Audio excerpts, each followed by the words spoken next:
Guys, napanood nyo ba yung emosyonal na pagkanta ni Mr. Jose Marichan sa isang event? And I can't think of any other reason than he's so passionate with what he's doing. And siguro nag-worry siya na because of his age, baka hindi na niya magawa to sa mga susunod na taon.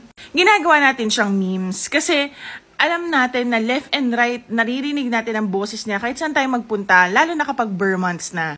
And this man plays a very big part sa kultura ng mga Pilipino. Yung napakamalamig niyang boses at matamis niyang ngiti habang kumakanta, yun yung isa sa mga nagbibigay ng masayang spirit sa Pasko ng mga Pilipino. Pero the question is, anong pagkilala ang pwede nating ibigay sa kanya? Dahil feeling ko deserved niya yun. And ayoko kasing mangyari na pag dumating yung araw na wala na siya, tsaka siya bibigyan ng kung anong reward ng gobyerno ng mga Pilipino na hindi na niya yun may enjoy or hindi na niya yun mararamdaman kasi wala na siya. It's too late to give him that.